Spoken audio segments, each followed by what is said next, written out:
Thanks for your patience. A little delayed today, but for good reason. So I have a couple of items at the top. As you know, tonight the President will deliver his first primetime address to the American people at 8 p.m. Today marks the one-year anniversary of the shutdown due to COVID-19, and the President will speak directly to the American people about the sacrifices made, from the more than 500,000 lives lost to the millions of people who have lost their jobs, and the even millions more who have been impacted by the pandemic. He'll provide an update on the work of his team to address the greatest operational challenge the country has faced and the work his team has done to rapidly increase the number of vaccinators, and vaccination sites. And he will lay out the next steps he will take to get the pandemic under control. Even while he is focused on getting the American Rescue Plan across the finish line, he has been reviewing drafts of the speech. Last week he was, and of course through the course of this week, and making line edits. He's been providing line edits in order to ensure that he is striking the right tone and providing the right level of clarity as he prepares to address the country this evening. He plans to provide a clear outline of his approach, level with the American people about what is required of them, but also provide a sense of hope of what is possible. I wanted to provide a little bit more on upcoming travel. Of all of our principles as we prepare to go out and engage with the American people about what is in the rescue plan. As you know, next week the President, the Vice President, the First Lady, and the Second Gentleman will be traveling across the country to kick off the Help Is Here tour and amplify the American Rescue Plan.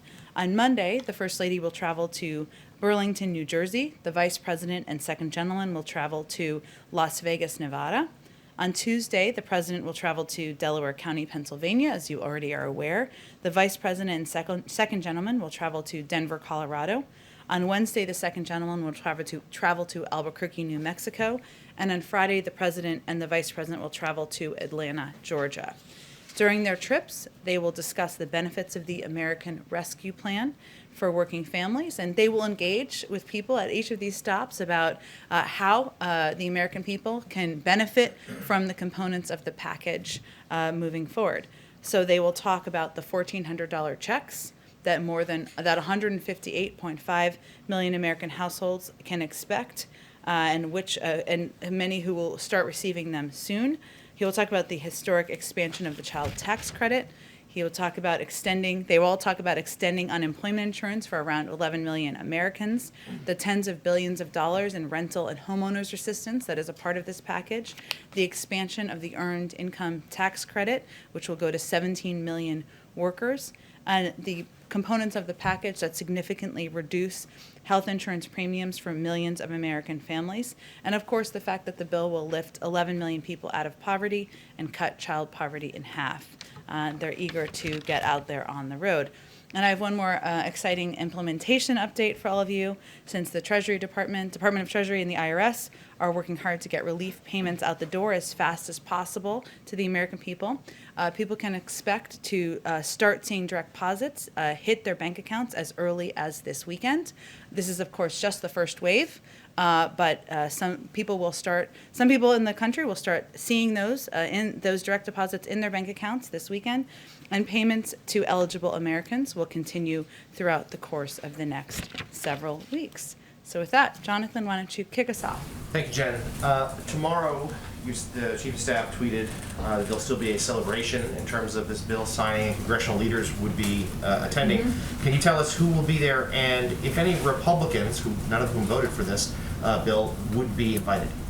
So the celebration tomorrow will be a bicameral, event, but it will not be bipartisan. It will include leadership, and we are still finalizing the list of attendees, but we hope to get that to you as soon as it's finalized. Can you walk us through, as part of the Help Is Here tour, decisions behind the locations for the travel next week, in particular the President's two stops, why Pennsylvania and why Georgia?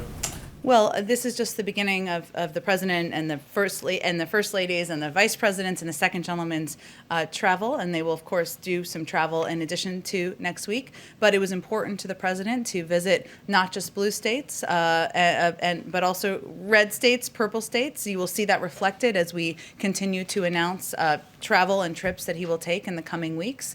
Obviously, these are two places where he of course talked about the importance of delivering on the promise of getting every American the $2,000 checks when he campaigned in Georgia in December. So that's a place where that message really resonated, of course, with the people of the state and where it was amplified to the public. But, you know, it's a place also close to his heart. But this is just the beginning of the travel. I wouldn't overread into it other than he is looking forward to having the senior members, the principals from the administration out across the country, fanning out across the country, which is exactly what they're doing.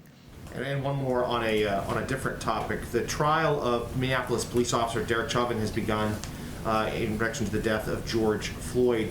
Has the president been briefed on the developments so far? And he condemned the death, certainly when it happened. Does he believe the police officer should be convicted of murder? Well, the president obviously doesn't weigh into. He's not going to weigh into an ongoing judicial or a legal case. He's watching it closely, as are many members of the administration. As you know, he himself encouraged the House to pass the bill and he is very pleased that it did.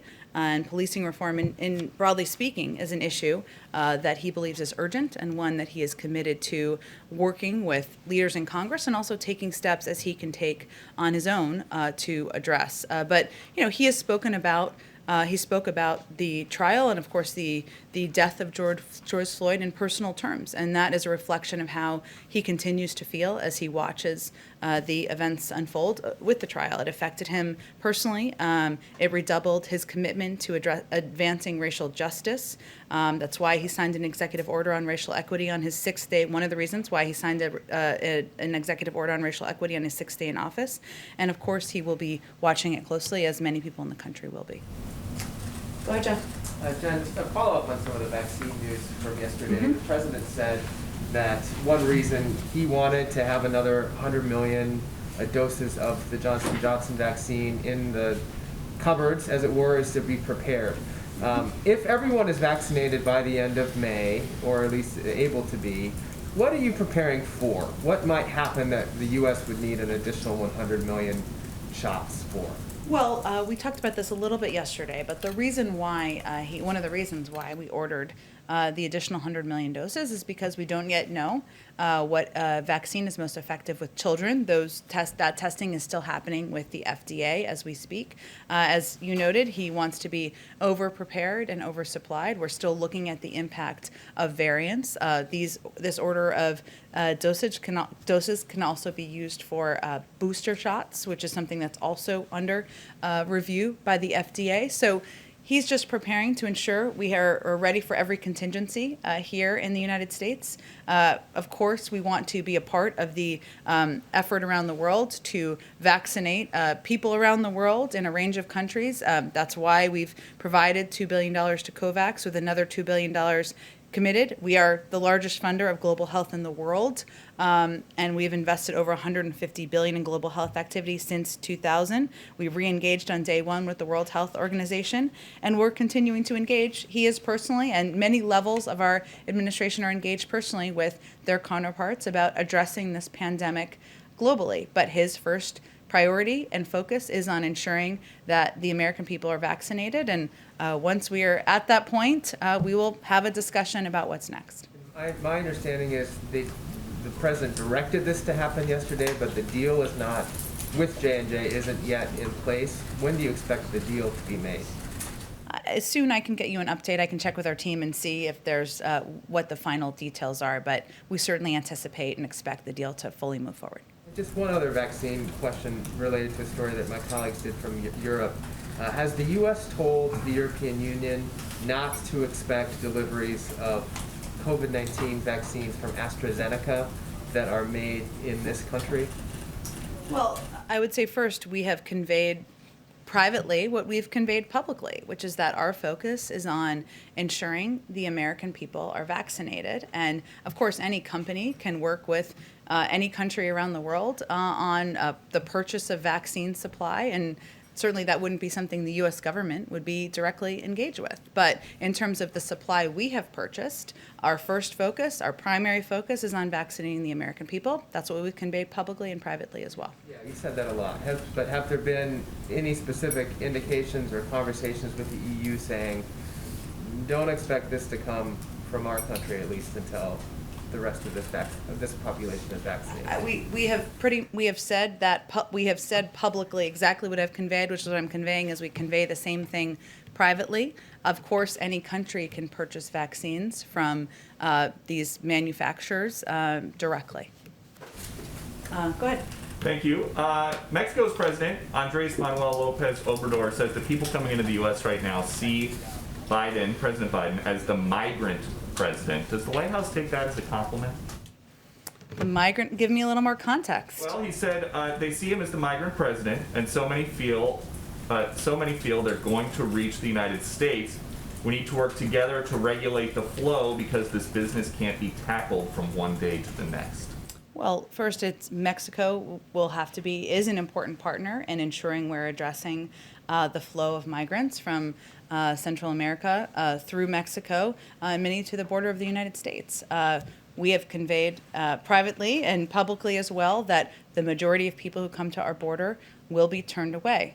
We certainly also recognize that because the president and our administration has made a decision that the way to humanely approach immigration is to allow for unaccompanied minors to come and be treated with humanity and be in safe place while we're trying to get them into homes and sponsored homes, that some more may have come to our border, and there have been, of course, a large flow of children across the border. We recognize that, but we made a policy decision because we felt it was the humane approach. But the facts are, the vast majority of people who come to our border are turned away, and the statistics bear that out. Okay, and then in terms of keeping COVID out of the country, does the White House think that it's a problem that travelers have to show a negative COVID test, proof of a negative COVID test, when they fly into the U.S. from any foreign country, but travelers don't need to show anything like that when they just walk across the border, as long as they don't go to a port of entry? Well, I think there's been a lot of confusion about what's been happening at the border as it relates to people who are coming across and what happens when they come across. And I know Governor Abbott down in Texas has expressed some of his concerns, and many of those have not been based in fact. So let me go through a few of those because I know we're all interested in facts around here. One, Governor Abbott has referred to what's happening at the border as open borders, as us having an open borders policy. That is absolutely incorrect. The border is not open. The vast majority of individuals apprehended or encountered at the border continue to be denied entry and are returned under Title 42, as we've already mentioned. Also, he has suggested that we are not vaccinating CBP officers. Again, we like to deal with facts around here. There's no higher priority than the health and safety of our federal workforce. And the Department of Homeland Security and CBP has been clear that currently more than 64,000 frontline DHS employees, including members of U.S. Border Patrol, have received a vaccination. So that's another point just to provide full clarity. The other piece is the question about the testing of migrants at the border, or testing of migrants as they are coming across. And we have, DHS and FEMA have stepped in and worked with local mayors, NGOs, and public health officials in Texas to implement a system to provide COVID-19 testing and, as needed, isolation and quarantine for families released from Border Patrol facilities. Their proposal and agreement would cover 100% of the expense of the testing, isolation, and quarantine. But Governor Abbott has decided to reject that. So there's a lot of confusion about these issues, and I just wanted to provide a little point of clarity here. But not asking about Governor Abbott, asking about President Biden in charge of the federal government. Why are the feds relying on NGOs to administer these tests? We've talked to people down at the border who say that migrants are only tested if they show symptoms, that seems like a loophole. That's not an accurate depiction. There's an important role that NGOs, that local mayors, that local officials play in working together. And this is a proposal that was worked with DHS, with FEMA, and others to help address and ensure that people are tested. And Governor Abbott, I raised that simply because he had raised a concern about that, and I wanted to be clear that we've put forward a proposal. So I think the question is, why is he standing in the way of local communities getting the funding and support they need to help with testing, isolation, and quarantining efforts? But again, just a question about Biden administration policy. COVID is COVID. COVID at the Dulles Airport Customs is the same as COVID in a border town. So I'm curious why it is that it's enforced for people flying in from other countries, but it is not a requirement by the federal government to test or to prove a negative test anywhere along the border except at a port of entry. Well, again, I can just describe to you what our policies are. If there's more to convey to you, I'm happy to do that. And then just one quick one on green jobs. You guys have talked a lot about tackling the climate crisis while creating good-paying jobs. Now the president of the Texas AFL-CIO has come out to say someone working in a refinery leaving to go install solar panels, they're probably going to take a 75% cut in pay. Is that something the administration is aware of? I'm not sure which jobs are being compared there. Here's what I can convey to you. The president is committed during his presidency to invest in, work with labor unions, with climate activists, with the industry to invest in good paying, clean energy jobs. And he believes that unions have an incredibly important role to play in ensuring that those are high paying jobs, that those treat the people who are in them with the respect and value that they deserve through collective bargaining rights and a range of the benefits of union organizing, being a part of a union. Obviously, that requires additional work and investment by the federal government working with Congress to invest in what we see as industries of the future. Oil and gas jobs are not going away. There are many industries that are, of course, continuing to function. The outgoing administration flooded the oil markets with cheap federal leases. This will not affect oil and gas production or jobs for years to come. But what our objective is to invest in what we see as the industries of the future, where we feel is where the jobs are going to be moving forward. And the president looks forward to continuing delivering on his commitment to doing exactly that. High paying, good paying, but equal paying? High paying, good paying jobs. I think we're comparing a little bit of, I'm not sure what specific jobs you're comparing. What I'm conveying is the commitment to ensuring that jobs in the clean energy industry will be high paying union jobs. That's what the president's objective and commitment is to. Go ahead, Caitlin. The White House has said that President Biden wants to look ahead to a return to normal in his speech tonight, but how does he do that while also striking the balance that 1,500 Americans on average are still dying from coronavirus every single day?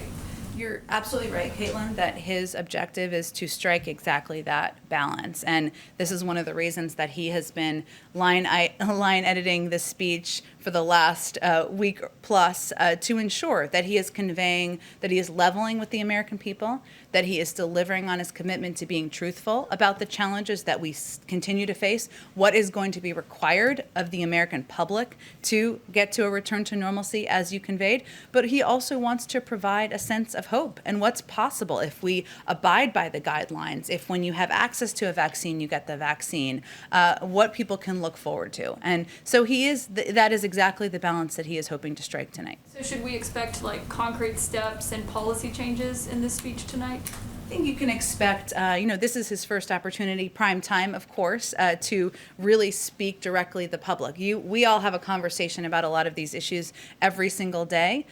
Most millions of Americans out there are living their lives, some of them, dealing with their kids in school, getting their jobs done, et cetera. And this will be an opportunity for many people to really tune in and hear from him on his plan on what his team has done to date, what steps they've taken, an update since he took office, but also concrete steps he wants to take moving forward. There will be some news in the speech, but it is really about laying out clearly and for the American public what steps he's taken, what his team will do, and what is expected of them as well. And since he's just signed this bill, has he decided who is going to oversee the implementation of it? And then on the ceremony tomorrow, you have some Republican senators who did not vote for this bill now touting parts of it. What is President Biden's response to those Republicans like Senator Wicker?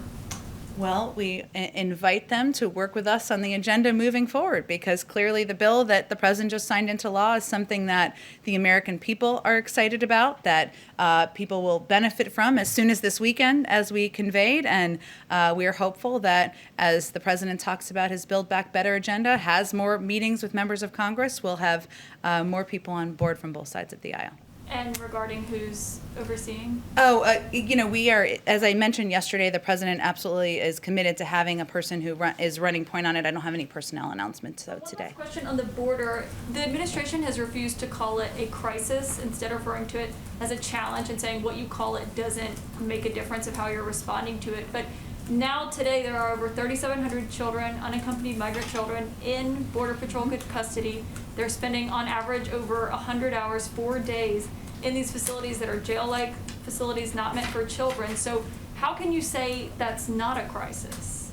Well, I think what Ambassador Jacobson and Secretary Mayorkas were conveying, and what I've conveyed, is it doesn't matter what you call it. It is an enormous challenge. It is something that is front and center for the president. I noted yesterday, he had what is a regular meeting, but he had a briefing yesterday on the trip to the border. And there are a number of, while there are no final policy decisions, there are a variety of actions under consideration, including identifying and assessing other licensed facilities that can help add safe capacity for these children, relaunching, as we talked about over the last couple of days, the Central American Minors Program, accelerating the unification of children with vetted families, family and sponsors, steps like embedding HHS and ORR in the earlier parts of the process. So, the president is very focused and very in the weeds on the operational details here, and on taking and pushing his team to take every step that can be taken to address exactly what you noted, Caitlin, which is the fact that children should not, these Border Patrol facilities are not made for children, that we are focused on expediting the time they spend there, that these HHS shelters are not meant for permanent living, for anyone permanently living there, that we want to expedite the timeline between when kids cross the border and when they are getting to sponsor homes. So our focus here is on getting to the root of the issues and taking actions, and we don't feel the need to play games with what it's called. But aren't those the steps that you would take if it was a crisis that you had on your hands? These are the policies we're taking to address what we feel is a vital human challenge at the border. But what our responsibility here is to do is to project and convey what policies we're taking, what the president's commitment is. That's exactly what we're doing, and we don't see the need to put new labels. Go ahead. Jen, thank you. No Republicans voted for the COVID relief package, and they argue that this is the sixth package and it adds to a deficit that's already $1 trillion this year alone. What do you say to that criticism, that ultimately this type of a sweeping piece of legislation will be a drag on the economy down the line? Well, I would say to them, we're in the midst of twin crises, from the pandemic to an economic downturn that is impacting tens of millions of people in this country. People are struggling to make ends meet. They are worried about whether their grandparents, their cousins, their friends are able to get a vaccine. And they are suffering because they're worried about the mental health of their kids who aren't back in school yet. And the president's focus is on addressing those crises. And I would send a question back to many of these Republicans as to why the deficit spending wasn't as concerning when they were giving tax cuts to the highest income, but now it's concerning when we're giving direct checks and relief to the American people. When you look forward at the rest of the agenda that President Biden has laid out, how do you get even moderate Democrats on board with another big piece of legislation, for example, his climate plan that has a price tag of $2 trillion? There's no price tag on a plan that doesn't exist yet, so there. He laid out during his campaign. Well, sure, but he also laid out many components of his Build Back Better agenda during his campaign, and we haven't made a final decision yet as to what the format, the size, what the next proposal will be. It's not even something that has been brought to him for a decision quite yet. Obviously, he's had a lot of discussions and meetings to hear from Republicans and Democrats, but we're just not at that point in the process yet. And I know you're not going to weigh in on the specifics of what he's going to tackle next, but given that this was not a bipartisan piece of legislation, and given that the president said that unity was one of the key things he wanted to try to accomplish, is he going to try to move forward on a piece of legislation where he thinks he can get bipartisan support? In other words, how is that going to factor into his decision-making process? Well, the president would, of course, love to have bipartisan support, and there are areas of policymaking that he has talked about quite a bit, as you noted some of them on the campaign trail, including infrastructure. Modernizing our immigration system has actually historically been a bipartisan policy-making issue. He had a meeting on cancer and addressing cancer and tackling cancer, of course. There are a lot of issues that he feels there's opportunity to work together on, and the door to the Oval Office remains open to bipartisanship, to finding ways to certainly work together. I could try one more time on the issue at the border and just follow up on the comments of the Mexican president, who said that the surge in unaccompanied migrants is because they see the president as the migrant president. What does that say about how the president is handling this situation? Look, I think the president has been clear, as has every member of our administration. You had Ambassador Jacobson doing this the other day, that the border is not open. Now is not the time to come. We turn away the vast majority of people who come to the border, the vast majority. These numbers are put out by CBP and the Department of Homeland Security, and people can see those numbers. We stand by our decision and our policy as an administration not to send unaccompanied minors back on the treacherous journey. So, that is our policy because we feel it's humane and it's moral, and we think the world sees it that way as well. Does the message need to be even clearer, though? Yesterday, Ambassador Jacobson acknowledged that, yes, she said in her own words, you're trying to walk and chew gum at the same time. Yeah. Does there need to be a more streamlined message in order to prevent this surge? Well, she also talked about, Kristen, which is true, in the region we're working against the efforts of smugglers and others who are conveying a different message. One of the steps we're taking that I touched on a little bit earlier is also thinking of rebuilding or going back to some of the policies that were in place previously, where children could apply for the Central American Minors Program, which was ended in 2017. We estimate there's about 3,000 kids who might be eligible, who could apply, and they could apply from the region, which would mean they wouldn't make the treacherous journey. They wouldn't be at the border working through Border Patrol. And so we're looking for ways to reduce the number of kids who are taking this treacherous journey. And then we're also looking for ways to expedite when kids are connected to family members, to safe sponsor homes. And we're looking for ways to expedite getting them from the Border Patrol facilities into the shelters as well. So there's numbers challenges here, and we're working through a lot of the operational details and specifics, but we stand by what we feel is a more humane approach to what is happening at the border, and we are looking for ways operationally to make it more efficient, to move kids through the system more quickly, and ultimately when they get to the point where we're there with sponsor homes, many of them will not be able to stay. Most of them. They have to apply and they have to go through the process. But we still are working for ways to expedite the system in the meantime. Go ahead. One follow-up on Jeff's question on the discussions with the EU. Sure. On the, I don't know if it's necessarily an export ban, but the EU is saying the U.S. request was denied to export vaccines.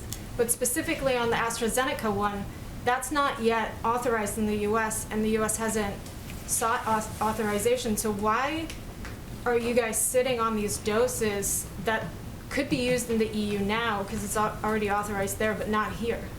Well, we're not sitting, I'm not sure which doses you're talking about that we're sitting on. There's a report out of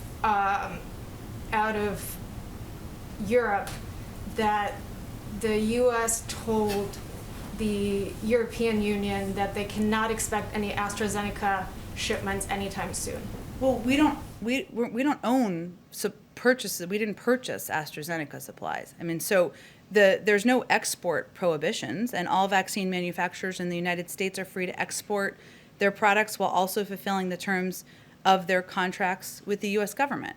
So is in any of these government contracts with the individual companies, are there specific export prohibitions if it's not an export ban overall? In the contracts that the U.S. government has with these companies? Well, but you're talking about whether we're going to give our supply to other countries, right?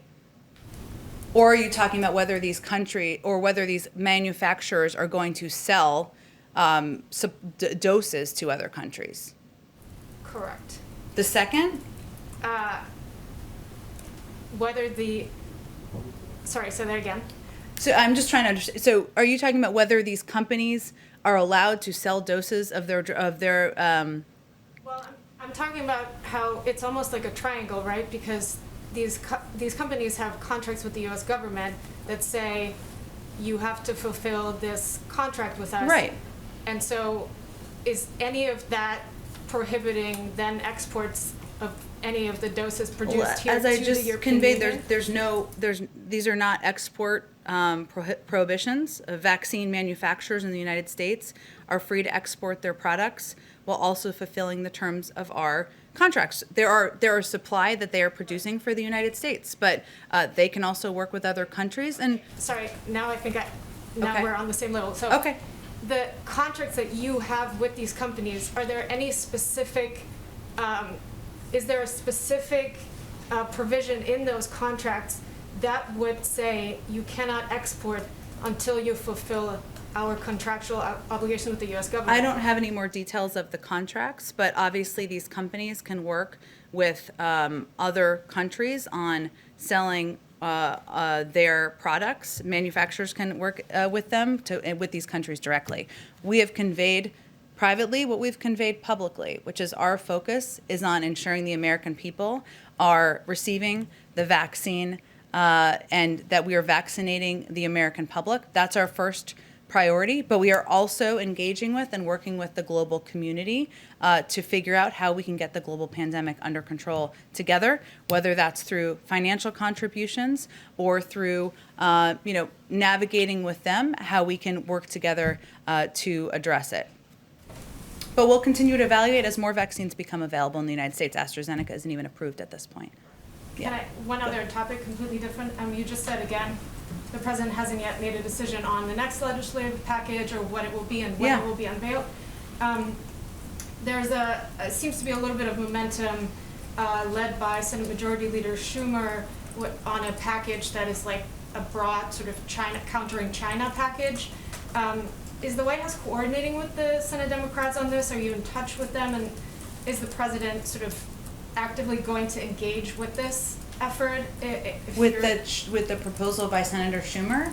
Correct. I'm certain if Senator Schumer wants to discuss it with him, he's happy to discuss it with Senator Schumer, with Leader Schumer, but I would expect the president's agenda moving forward will reflect the Build Back Better agenda that he talked about on the campaign trail, but the order, the size, the timeline has not yet been determined.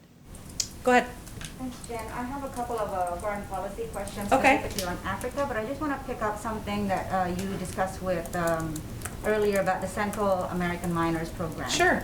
I just want to make sure that I understand you correctly, that you were presenting that as sort of like an immediate solution to what's happening at the border by saying that this will take about 3,000 kids.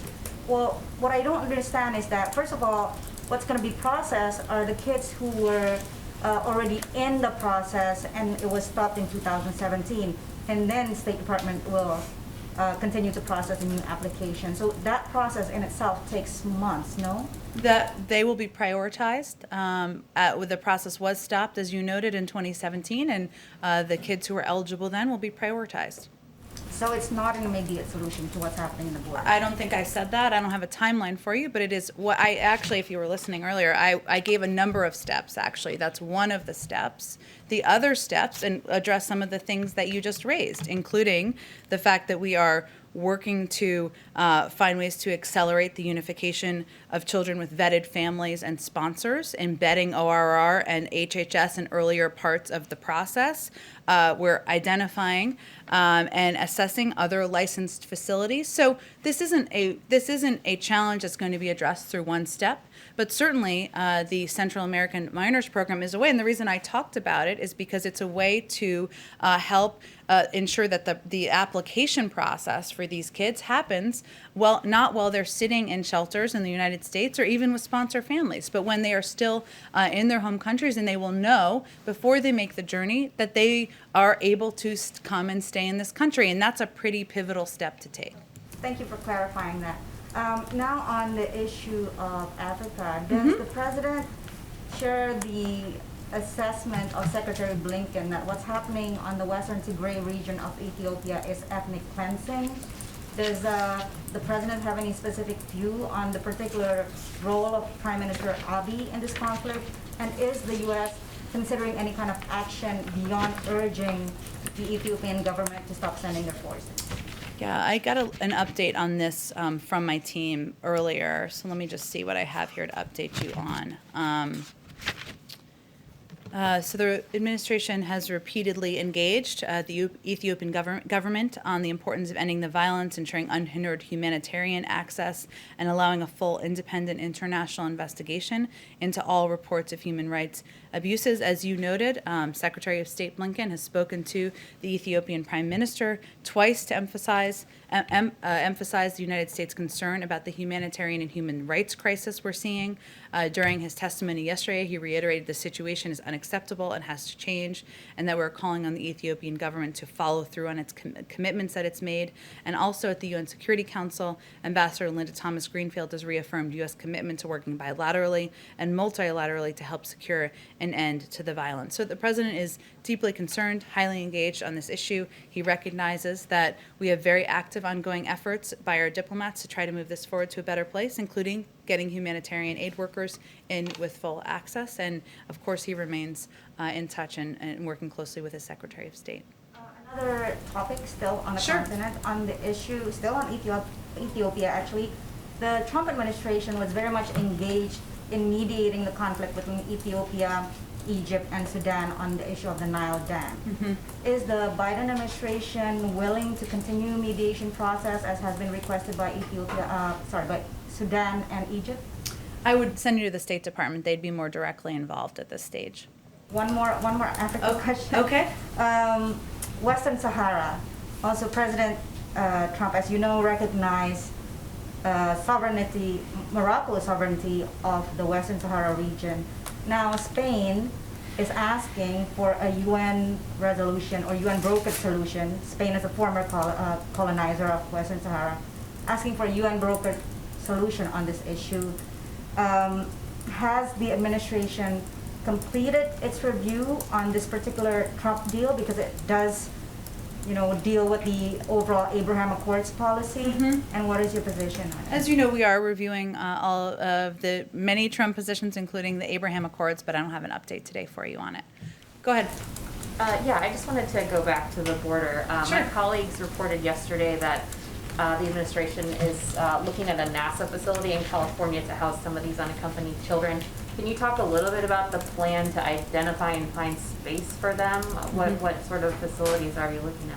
I don't have a list of facilities, but I will convey that we are, or reiterate, that part of our effort and our focus and what we're prioritizing is identifying and assessing licensed facilities that can help add safe capacity for these children.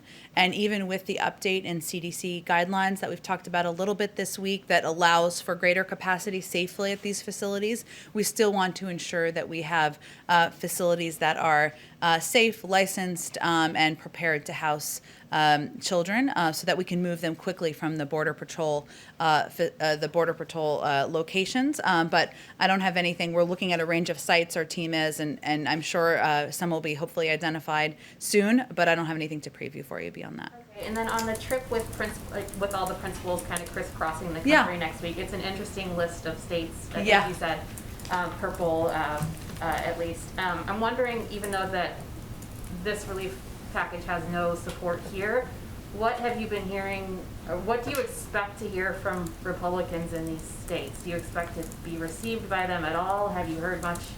Like, have you Republicans like local electeds, Yeah. or Mhm. look, I think what we saw even during the effort to pass the American Rescue Plan is that there were 400 governors and mayors across the country, many of them Republican. We had a Republican mayor come here and talk to you all about how vital and important this was to his community. And so we certainly anticipate that many of the local elected officials who supported the passage, who are seeing, funding coming into their states to help ensure that cops and firefighters keep their jobs, seeing funding that's going to come in and help reopen schools, seeing people in their communities get checks as early as this weekend, that they will be open, many of them, to engaging with the president, the vice president, the first lady, the second gentleman, where there's an opportunity to talk about the benefits and communicate to their communities about how people can access these benefits. And that's a big part of this blitz around the country, is ensuring that the American people have that understanding, and that's what all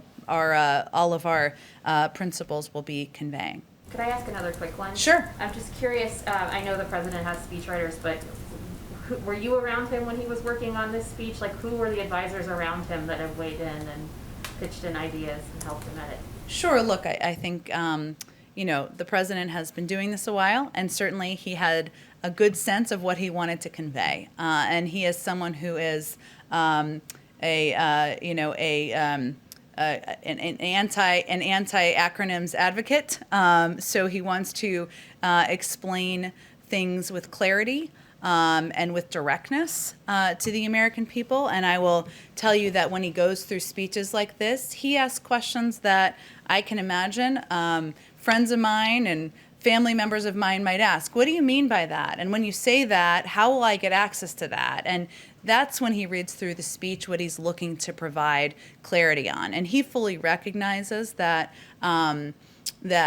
speaking during a primetime address is a moment where you have to tell a story about and recognize the great sacrifices the American people have been through, and speak with truth and with directness about what is still required, but also provide some hope on what's ahead, because we are, as Caitlin alluded to earlier, we are still in the middle of a war with the pandemic, and he will certainly be clear about that.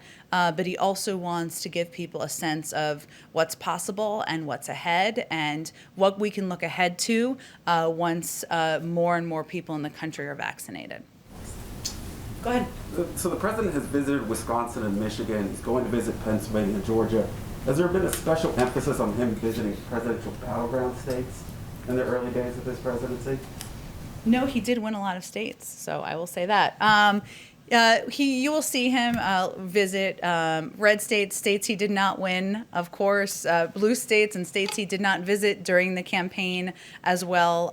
So that is certainly part of his desire and interest and commitment, and something we've also talked about quite a bit, because he is committed to governing for all of the American people, not just people in blue states or swing states or purple states or whatever color you want to call them. And that is something he has a great interest in doing. And even when he also visited Texas, which is certainly Not yet a blue state, but when he was there, he traveled around the state with Governor Abbott because his view is that when we're addressing crises, whether it's a weather crisis or COVID or the economic downturn, that he's going to govern for all Americans and work with people of both parties. If I can ask just an unrelated question. So the relief bill includes subsidies for the healthcare exchanges and COBRA coverage. The president during the campaign talked about also implementing a universal public option, lowering the Medicare age to 60.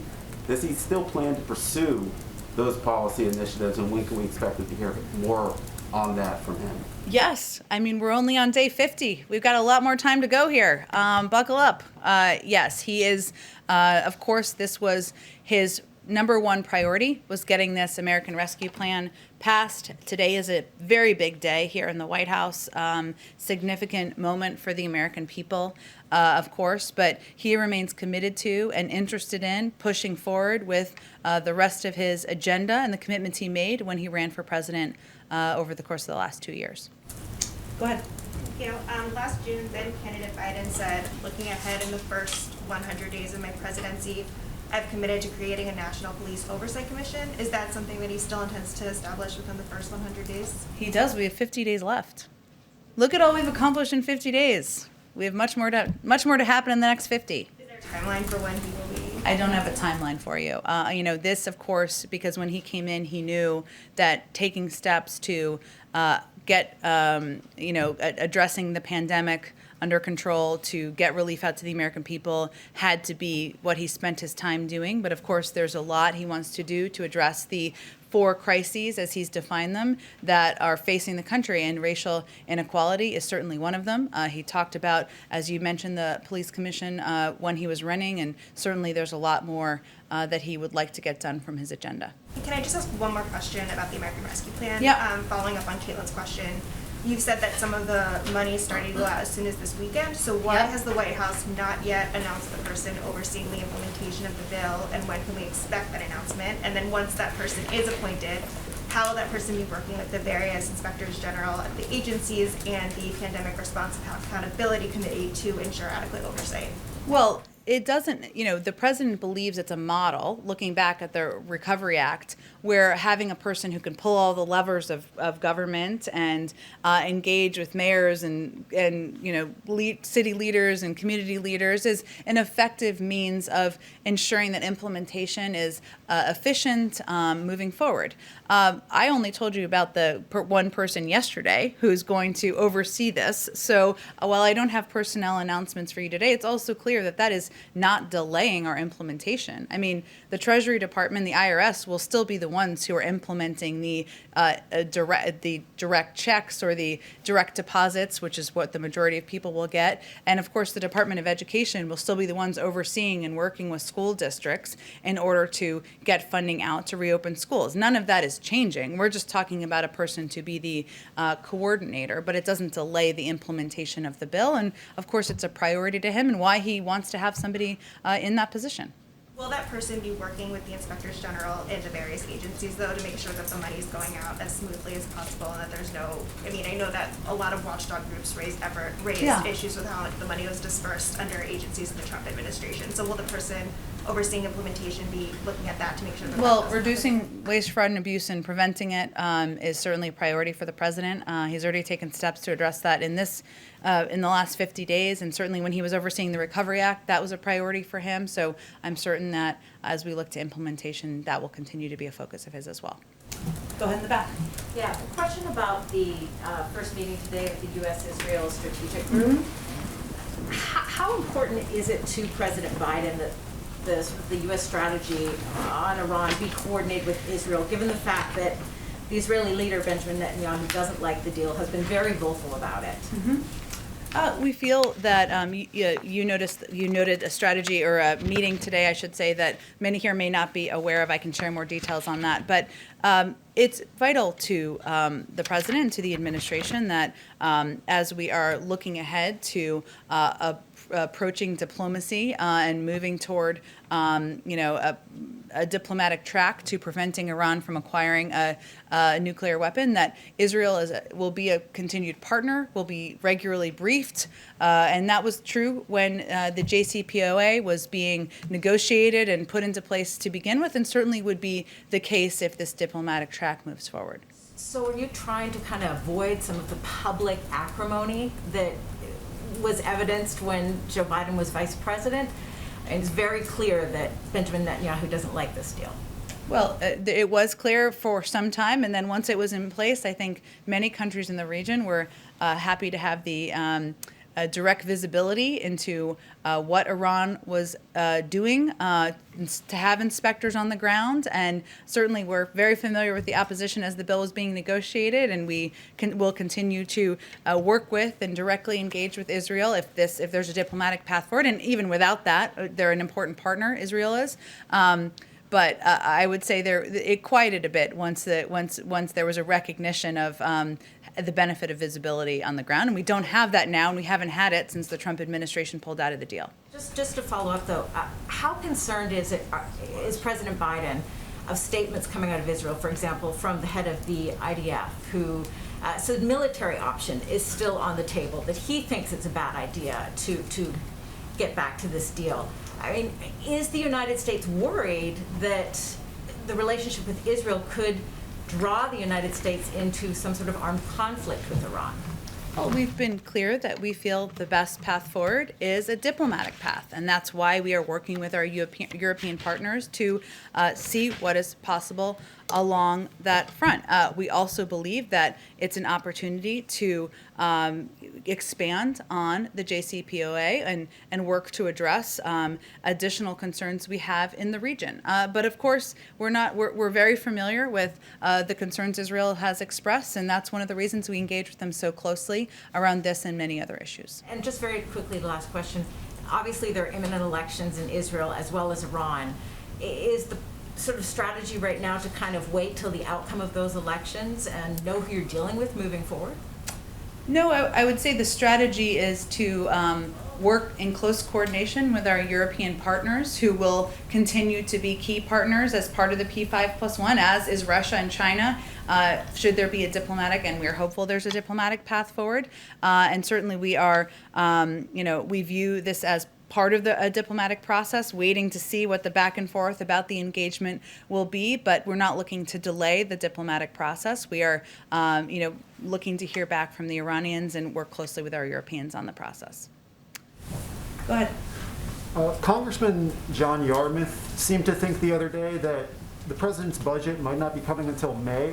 When does the president plan to release his 2022 budget blueprint? And when he does, will he submit a plan that balances in a 10-year window? I don't have any predictions for you on the timeline of the budget. As we talked about a bit during the transition, because of some of the intransigence of political appointees during the transition period, we already anticipated it would be delayed back in December and January.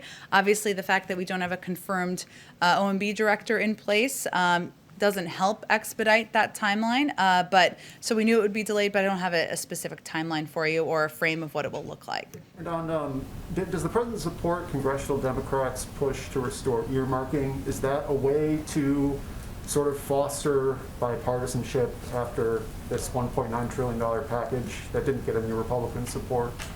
Well, we don't have a package yet that we're talking about, that we are working through with Congress. Obviously, the president's spent 36 years in the Senate, and he is quite familiar with the role of earmarks, but when we have a package to announce and we're talking about the legislative strategy, we can probably talk about it more. Is that, because Democrats are making the case that this will, it's a way to get Republicans to support spending bills, things along those lines. Is that the White House's view?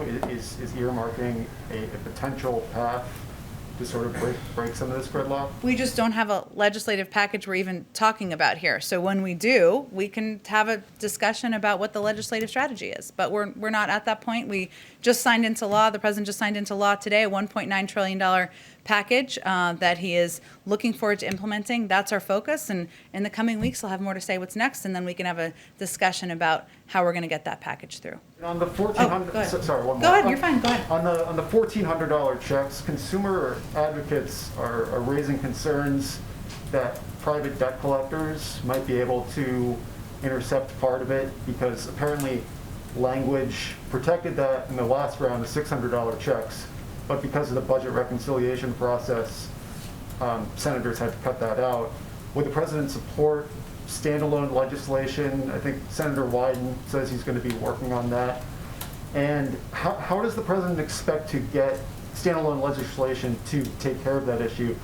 And how does the president expect to get bipartisan support for sort of these provisions, technical corrections like these that pop up, on every major bill like this?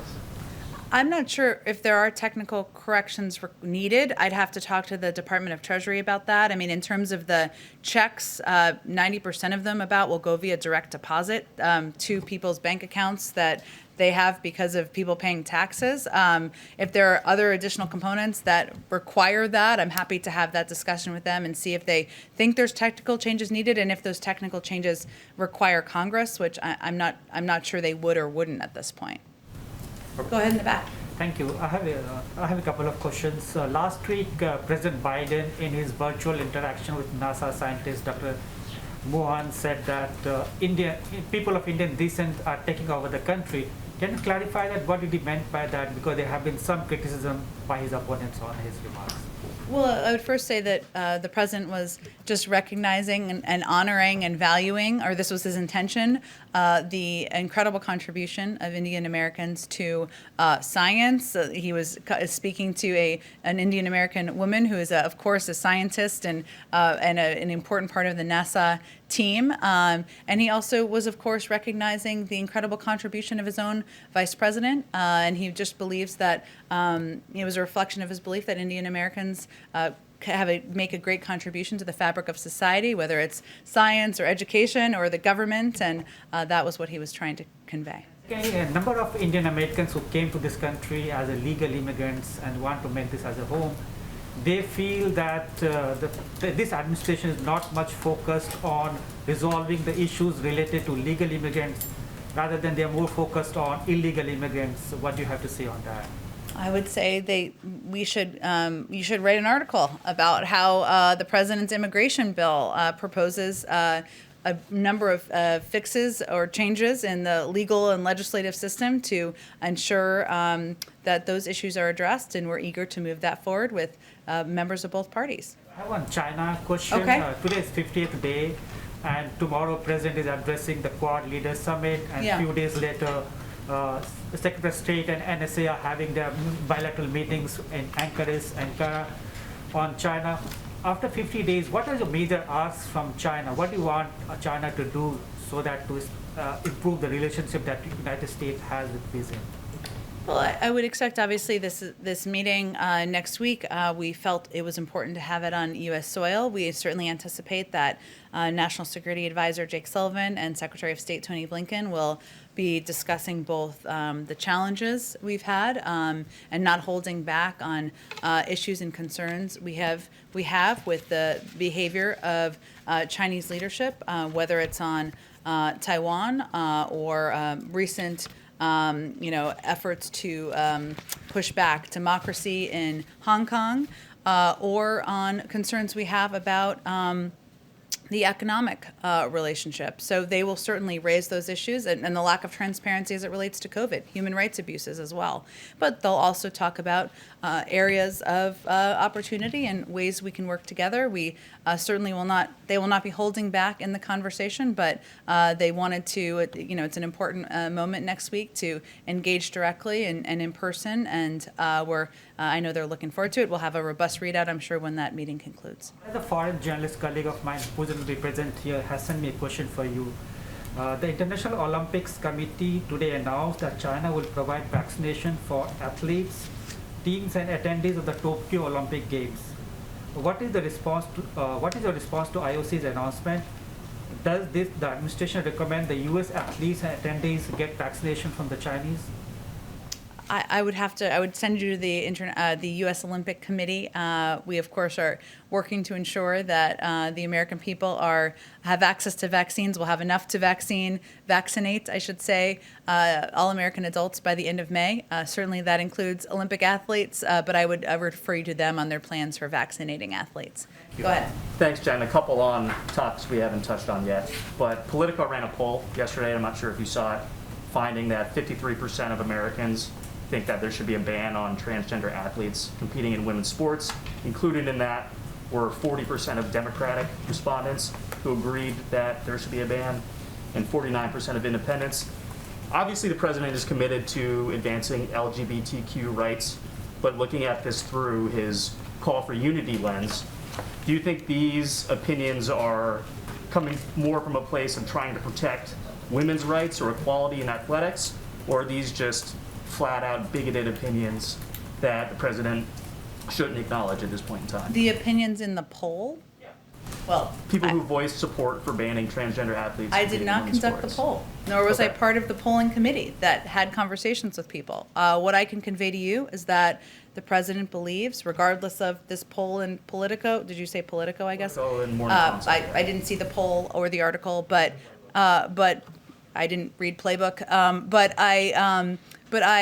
the president believes that transgender rights are human rights, that kids should not be discriminated against and should be able to play sports, and that continues to be his belief, and that hasn't changed. But I'm not going to guess or attribute motive to the people who responded to that poll or any poll, actually.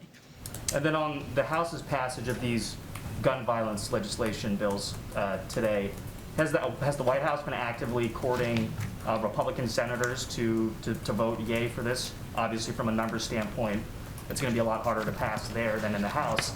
And if not, does the president believe it can pass the Senate, or those two bills can pass the Senate in their current iterations? Well, first, the president is someone who is personally committed to addressing gun violence and working to put in place gun safety measures. He's called on Congress to act. He supports Congress acting. He's looking forward to working with them to advance priorities, including repealing gun manufacturers' liability shield. Of course, these pieces of legislation were regarding background checks, and he certainly supports actions by the House to pass those bills. And I expect he will look for opportunities to be engaged and advocate for why these are not political issues. These are common sense efforts to keep our children safe, keep our country safe, and ensure that we are reducing gun violence in the country. And then just one follow-up on the Quad Summit tomorrow. Does the president plan on speaking with our allies about ways we can force China to stop the genocide it's committing against the Uyghur Muslims in Xinjiang in that summit tomorrow? Well, I know that addressing the genocide against Uyghurs, Muslims, is something that will be a topic of discussion with the Chinese directly next week. But certainly this conversation tomorrow, and we're hoping, I've invited National Security Advisor Jake Sullivan to come and give you a readout of that meeting. I know there's a lot of interest in the Quad Summit tomorrow, but we expect the conversation to be about a range of global issues. It is not focused on China. Of course, China is a topic on the minds of many leaders and countries, but we expect they will talk about the climate crisis, about economic cooperation, about addressing COVID, a range of issues and discussions. And certainly the position of the United States is that what is happening is genocide, and we we'll look for opportunities to work with other partners on putting additional pressure on the Chinese, but we will also raise it directly, and it will be a topic of discussion next week. Thanks, everyone. Thank you. Thanks, Ben.